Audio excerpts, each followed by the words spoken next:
Hey everyone, it's September 22nd, and that means that if today's your birthday, you share with serial killer Terry Childs, who murdered at least 5 victims, though likely 16, in California, Nevada, and Washington state. And that is him right up there. Born in 1955 to a bail bondsman, Childs grew up near Santa Cruz, and he and his siblings often used their father's services since they frequently ran afoul of the law. He first found himself in trouble at the age of 15 when he was arrested for robbery, after which he dropped out of high school and became a full-time crook. Already a heavy user of drugs and alcohol by this point, he was arrested frequently but spent little time behind bars and certainly wasn't rehabilitated by any of his brushes with the law. His brothers weren't faring any better, and one of them died during a prison brawl when he was hit in the head with a barbell. Childs couldn't find work due to his criminal history and drug problem and showed signs of mental illness, but in 1985 he did have a girlfriend. There really is someone out there willing to date just about anyone.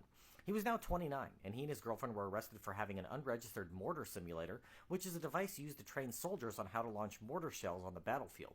A high bail amount was set, and while behind bars, they became the prime suspects in the murder of a 17-year-old girl who had been found 2 weeks prior. The girl had been shot at least 15 times, some reports say 17, and a friend of Childs had recently sold him a gun that matched the one used in the murder. His girlfriend initially refused to testify against him due to threats he made to kill her entire family, but ultimately did, revealing the truth. The girl was a runaway who lived with the pair for a few months, and Childs was paranoid about her learning about his crimes. He thought, wrongfully, that the girl was an informant who was going to rat him out for robbing a motel, and drove the girl and his girlfriend to a rural area where he threatened to kill them both. After shooting the girl, he forced his girlfriend to clean up the scene and drove back home. Childs claimed to not be responsible due to mental illness, and a psychiatrist did diagnose him as being a paranoid schizophrenic, but a jury was unconvinced, and he was convicted of first-degree murder. While in prison in 1996, he attempted to kill a fellow inmate and was sent to be transferred to Pelican Bay, which is considered the most violent and dangerous prison in the state. He made an agreement with the DA. In exchange for being sent to a different prison, he would confess to all that he had done since 1979. Childs revealed that he had murdered 11 other victims, 8 in California, 2 in Washington state, and 1 in Nevada. He provided details about these murders that were not public knowledge, and he received an additional life sentence. In 2007, he confessed to another murder, that of a victim who had been kidnapped, raped, and stabbed to death in 1979, and whose body wasn't recovered until 2004.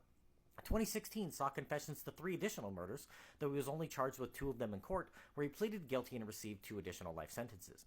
He said that the ghosts of his victims were haunting him in prison, and he felt he had to confess to be able to sleep at night.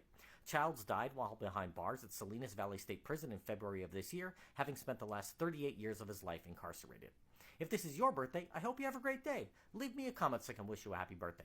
If you know someone whose birthday it is today, send them this video so they can find out all about their birthday twin. And to Terry Childs, I say, happy birthday, you bastard.